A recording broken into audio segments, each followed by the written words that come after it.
Hi, and welcome back to the channel.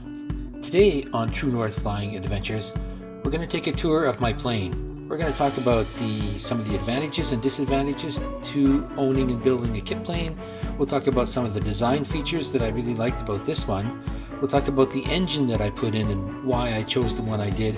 And we'll talk about the electronic flight information system that I installed and how it works. Okay, let's get started. Let's start off by looking at the overall design of the Glass Star. Aircraft design is always a study and compromise. Airplanes that are designed to fly slow fly very slow, but they don't fly fast. Airplanes that are designed to fly fast fly very fast, but they don't fly slow. The holy grail of aircraft design is to build a plane that flies slow when you want it to fly slow and flies fast when you want it to fly fast. Now, I spent several years researching and test flying planes all over North America and Europe before settling on the Glass Star. Now, let's take a look at some of the design features that influenced my decision. When I took a detailed look at the wing, that's when I knew this would be a well-designed aircraft. The first thing I noticed was how thin it was. That's called its camber. The Glass Star has a very thin camber compared to other similar planes. Now that's good to fly fast, but not so good to fly slow. The Glass Star compensates for this in two ways. First, the wing is very long. This gives it more area in which to create lift, which is helpful to fly slow. Next is the flaps. These type of flaps are called Fowler flaps. When retracted, Fowler flaps will recede into the wing slightly, making the width or the chord of the wing less. This is good for high speed. Then when the flaps are deployed, they come back and then go down to make the wing chord wider. Now that lowers the stall speed, enabling a lower landing speed. In my opinion, the Glass Star wing is an excellent example of finding the best compromise between fast and slow speed characteristics, but it's by no means the only one. The others are more subtle and have to do with things like the fuselage being made of composite material and the flying surfaces being metal, the size of the tail section, the angle of the windscreen, and others. But I don't have time in this video to discuss all of them. If you want to learn more about the Glass Star design advantages, visit the website or give the company a call. I am sure their sales team would love to talk your ear off about the plane. One of the advantages of building a Glass Star is you can choose the landing gear configuration to suit the type of flying that you do.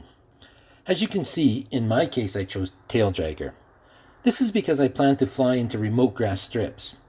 This configuration is better suited to those types of runways since it lacks a nose wheel that could potentially fall into a rut or a gopher hole and cause significant damage to the airplane. It also saves a little bit on the weight. But the plane could also be configured for tricycle gear, skis, or even floats. The trade-off for flying a tail dragger is it takes a little more skill to land. That's something we'll talk about in future videos. Moving on, let's take a look at the engine and propeller system. My choice of engine is a little different than most. I have a 160 horsepower liquid-cooled Subaru EJ22 with aftermarket mechanical fuel injection and aftermarket electronic ignition system, and a belt-driven propeller speed reduction unit. So you might be wondering, why did I go this route instead of a traditional engine like a Lycoming, for example? Well, quite simply, I wanted a modern engine. When I purchased the Subaru, Lycomings were still mostly carbureted with magnetos, and this is very old technology dating all the way back to the 1940s. I mean, now, however, things have changed, and Lycomings, they either come with the same options or can be easily converted. Well, too late now. Still, there are other benefits to using a car engine. For example, I can use automotive gas, and we all know how expensive avgas is, and parts are cheap, so there's that. If you have any questions about my engine setup, let me know in the comments and I'll try and answer them.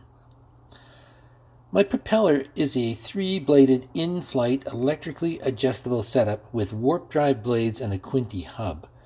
So it's not a constant speed prop, but it's pretty close. Typical takeoff and climb is with the pitch set to full fine, just like in a constant speed setup, and that's of course for the same reason, to get maximum RPMs. Then once you reach cruising altitude, you course the pitch back to pull the engine RPMs down. It's a very flexible system, so it works well with an automotive engine. Again, if you have any questions, just ask them in the comments below. Okay, now let's take a look at the inside the cockpit and what instruments I installed. Just like I had to be different with my engine choice, I also had to be different with my instruments.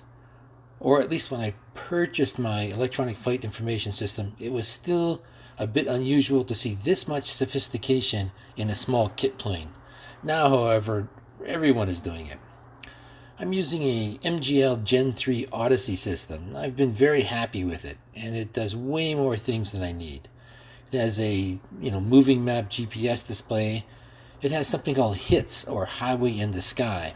When activated, HITS shows large squares on the display screen, and to fly to your destination, all you have to do is fly through the squares, so it's super easy. It has all my engine instruments, flight instruments with on-screen alarms. Kit planes don't usually come with stall horns, but with all the data in the EFIS, it's able to give me a stall warning alarm, so that's really useful.